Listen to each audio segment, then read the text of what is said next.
Hello, welcome to our Get to Know Us informational webinar. Just before we start, I just wanted to announce a few housekeeping rules. So we do have closed captioning available if you go to the bottom of your Zoom bar. You can see we also have ASL Interpretation as well by Francie. If you need to communicate with myself or Rihanna at any point, you can also communicate via the chat box at the bottom of the bar as well.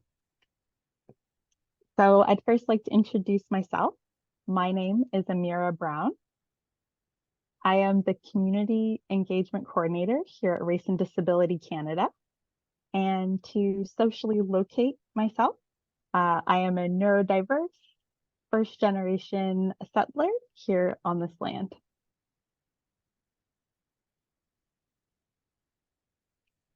So here's our agenda for this webinar. We'll have our land acknowledgement, briefly explain about us and our work. Then we'll go into our inaugural project, the IDEA project, how to keep updated with all the different projects that we're working on, how to connect with us, and finally a Q&A session.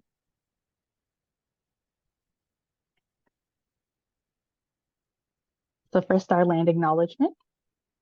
So staff at Race and Disability Canada live and work on the traditional territories of many Indigenous nations, including Mississaugas of the Credit First Nation and the unceded Anishinaabe Algonquin Territory. We acknowledge the legacy of colonization and oppression of Indigenous peoples in Canada and across the world. We are hopeful that all Indigenous nations have their rights protected and upheld. As a Canada-wide organization committed to tackling the interconnectedness of race and disability, our work is bound with Indigenous solidarity, and we are on a constant journey to uphold this commitment.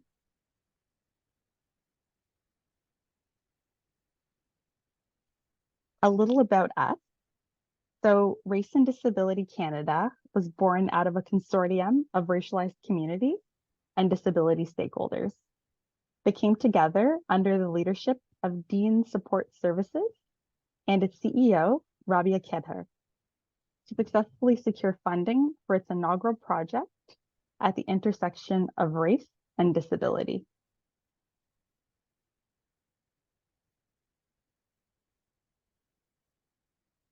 We conduct research and provide education and training to help understand the lived realities of racialized people with disabilities, with a view to affect positive change in service provision and policy directives across Canada.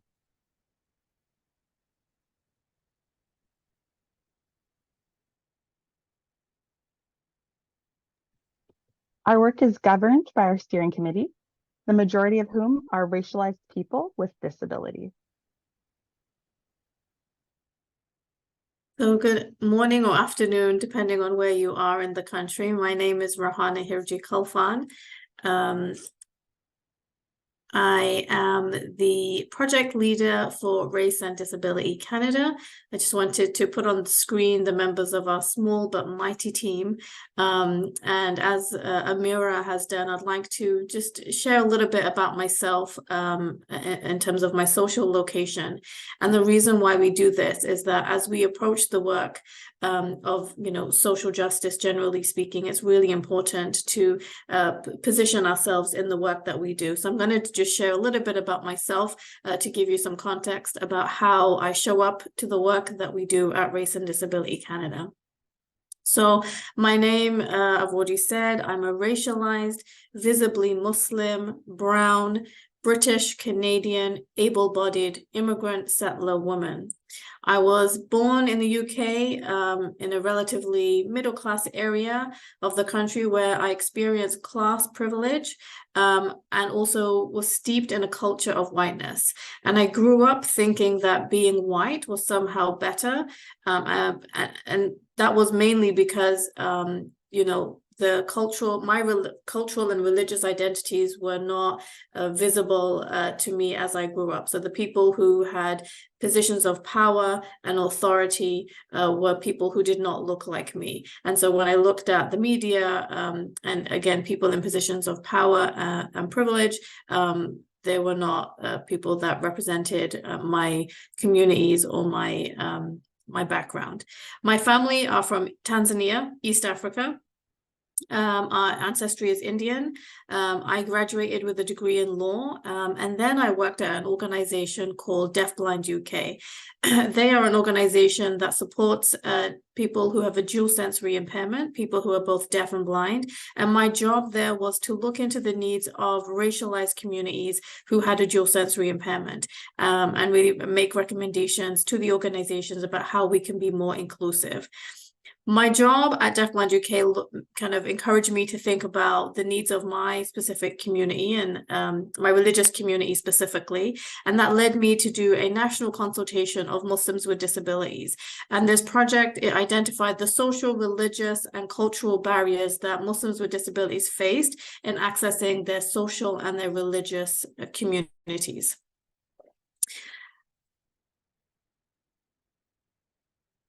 So shortly after this project, I got married and I moved to Canada. My husband lived here.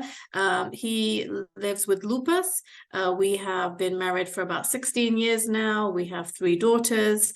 And after I moved to Canada, I Googled Muslims with disabilities to kind of see if there was a similar project or program that had been done here that I had done in England.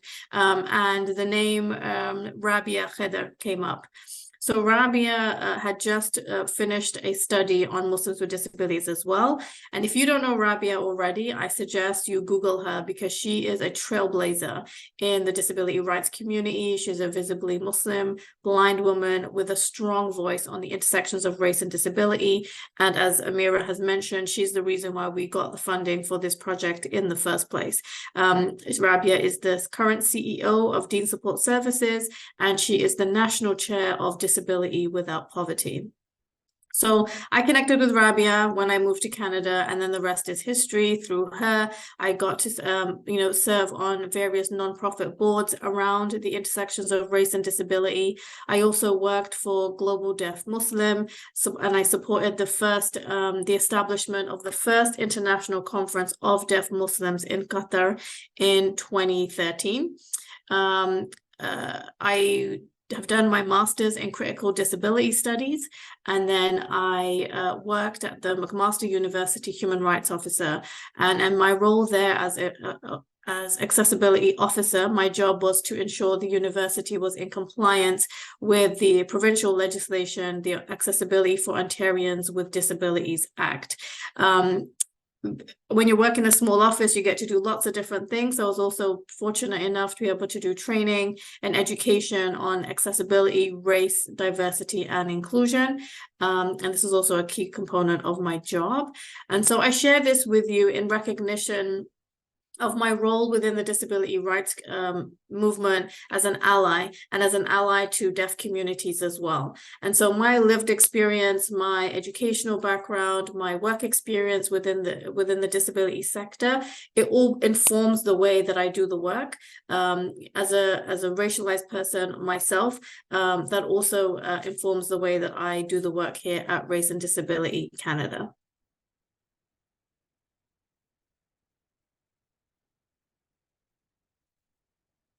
So I now want to talk about the project. So our inaugural project is the IDEA project. It's based on the principles of inclusion, diversity, equity, and accessibility. And so what we have done is we have defined what these words mean to us as an organization, because these are principles that are often used quite broadly within the disability sector. So we really wanted to identify what these principles mean for us. excuse me. So inclusion for us is a society that recognizes and embraces the lived realities of racialized Canadians with disabilities. And so I'm also cognizant and aware that people within the deaf community do not often identify as being part of the disability community.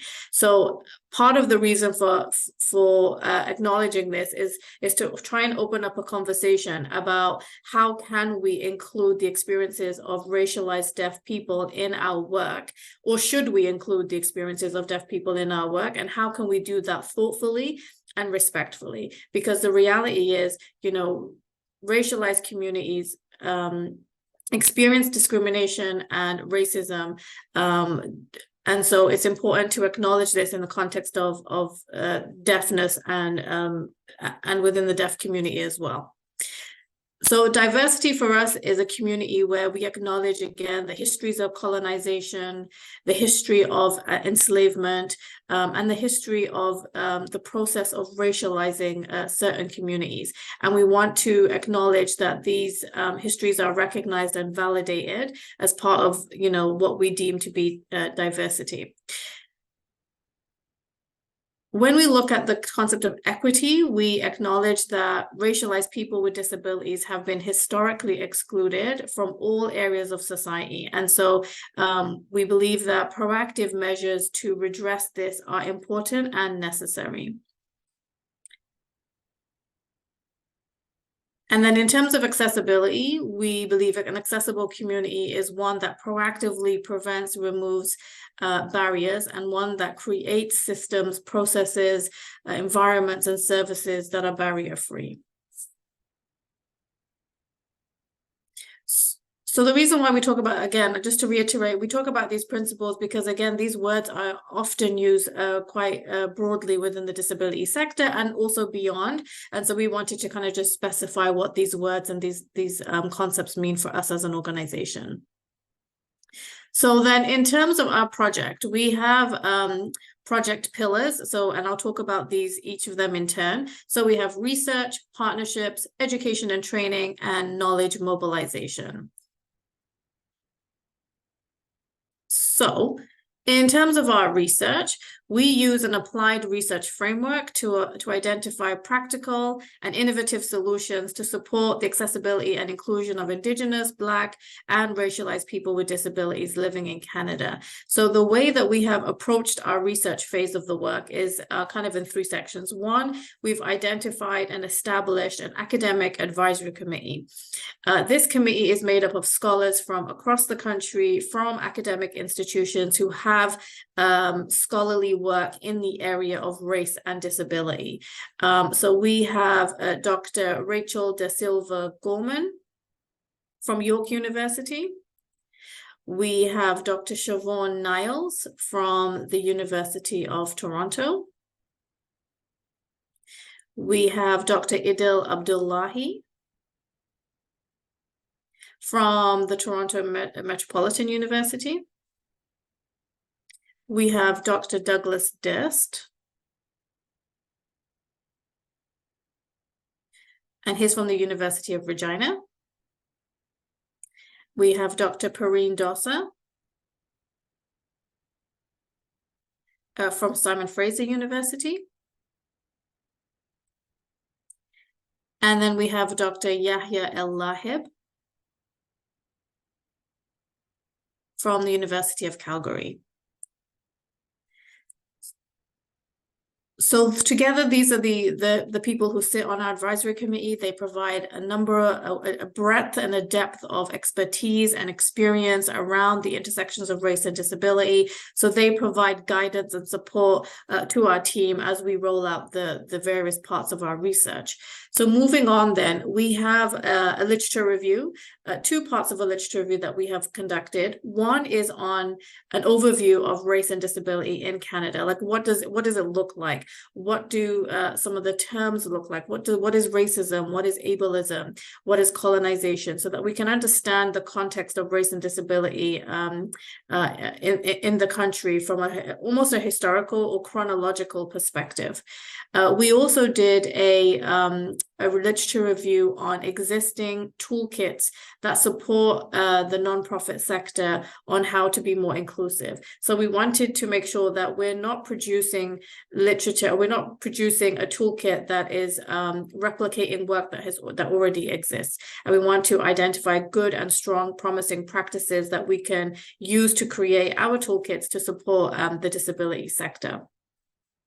So moving on then to the primary research, we are doing 3 surveys right now, which I will, let me see, yes, I'm doing 3 surveys right now, which just launched yesterday. So this is hot off the press. So I'm very excited. So we have 1 survey for racialized people with disabilities, 1 survey for race and disability organizations, and 1 survey for mainstream disability organizations. And we have done this for various reasons. So I'll talk about each one individually. So we want to look at the needs of racialized race and disability organizations to understand what are the challenges and barriers that they're facing in advancing accessibility and inclusion in Canada. And so this is what the whole purpose of this survey is. And an incentive for people to participate or organizations to participate will be an opportunity to have a social media and website consultation with one of our staff members who can kind of help people along. So we're hoping that this will be a good incentive for people to participate and join the survey. This other survey that we have is for mainstream disability organizations. So these are all disability organizations that don't have a specific mandate to address race and the intersections of race and disability. The purpose of this survey is for us to really understand what have organizations done in regards to inclusion and diversity? What challenges do they face? And how can we as an organization provide the supports for them? We've spoken to a number of organizations who really want to, they have the inclusion and diversity as part of their strategic plan. They have good intention to kind of engage diverse communities, but for various reasons, they have been unable, they've not been successful. So we want to try and bridge the gap between kind of this problem, and we want to be help them to find that solution.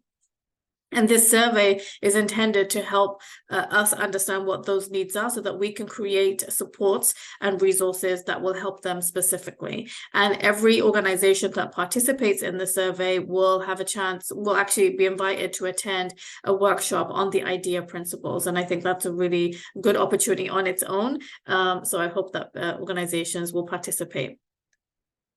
Then the final survey that we have is for racialized people with disabilities. So we want to hear from people in communities who identify as racialized and having a disability so that we can understand the needs that people experience. And again, with the intent of this feeding into how organizations can best support them as they are the kind of the primary demographic. Participants who complete the survey will receive a $50 honorarium. We've had issues with internet robots. So any of you who have done surveys before, we're trying to figure out how to navigate this. So if you have any bright ideas about how we can avoid those internet robots, please do let us know.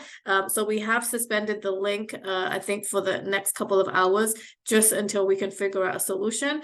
But if you are interested or know people who would like to fill out this survey, you can send us an email at info@racedisability.ca. Amira can put that in the chat box so that we can let you know when the link is live again. But please do keep checking the website. Hannah, this is the interpreter. Can you just repeat the email? Thank you. Yes, info, INFO, @racedisability.ca. Thanks, Francine. Okay, so that's an overview of what we've done or what we're doing around research. Next, I want to talk to you about the partnerships that we're working on. So Amira is our community engagement coordinator, and she has been working hard on our outreach strategy, engaging with organizations across the country, disability organizations and race and disability organizations, and organizations who serve people with disabilities, racialized people with disabilities as well. So we are looking to connect with organizations specifically in Toronto, Winnipeg, and Vancouver. So if you are one of those organizations and you haven't connected with us already, please do reach out. I would love to talk to you in more detail about the opportunities we have to kind of work in partnership. And so that is around our local partnerships. We're also launching a Canadian Race and Disability Network. This is going to be a network for race and disability thought leaders and organizations who have expertise in this area to come together, to collaborate, to identify areas of mutual understanding and partnership. And so this is going to be hopefully something like a think tank from across the country. And I think it's going to be a really wonderful initiative. So that is going to be launching soon. So stay tuned for more info on that. And if you are an organization that was established on the principles of race and disability, please do get in touch and then we could talk about how you may be eligible to join.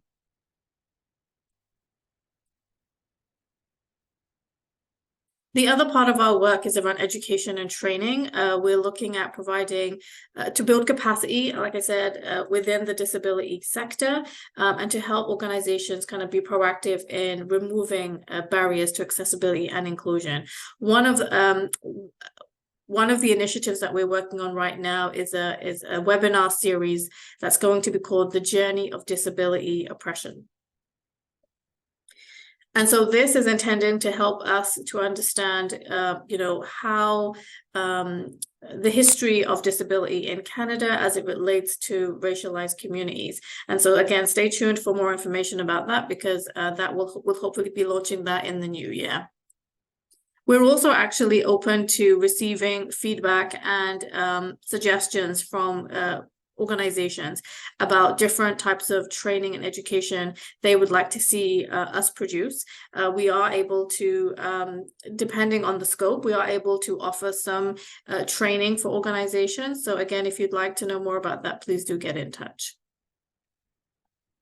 And then the last pillar of the work that we're doing is around knowledge mobilization. So this is just the idea of making sure that we share and disseminate the information that we're collecting and producing as we go along in this project. And so stay tuned for more information. You can check out our website. Please do sign up for our newsletter that we just launched that on Monday. And so if you want a copy of that newsletter, you can let Amira or I know, and we can always forward that out to you. But that will be coming out every month. So please do sign up for that because that was where you'll get all the latest information on what we're up to. So a note, there's something on the slide there about the idea toolkit. So I want to talk about that a little bit more. So the idea toolkits is an opportunity for us as an organization to support race and disability organizations and mainstream disability organizations to kind of advance their accessibility and inclusion goals. So oftentimes when we think about toolkits, we think about a nice looking PDF document or a nice online resource. Both of those are useful and helpful. However, they don't produce transformative change. Like we really want organizations to, work with us and leave our collaboration or partnership with some tangible change to their organization. So what we have decided to do is to develop a community of practice. So this community of practice will have two streams. The first stream will be for race and disability organizations.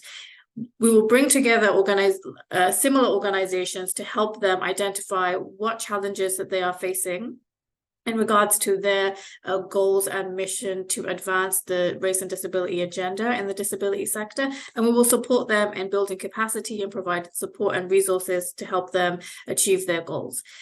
Similarly, at the same time, we're going to have a cohort for disability organizations.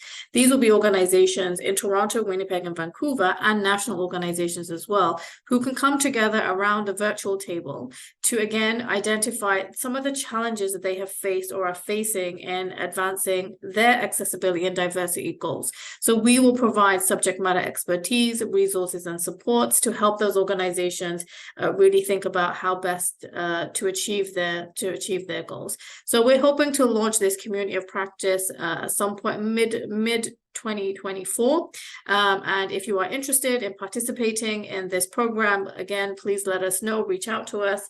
And of course, my next slide is around the newsletter, just another formal plug to please join the newsletter, because again, this will be one of our ways of engaging with our communities and in letting them know about the opportunities that are coming up, specifically as well, including the community of practice. So that's what the image on the screen is, what you'll see when you go to our website if you scroll down to the bottom. And please join our newsletter if I haven't said that already.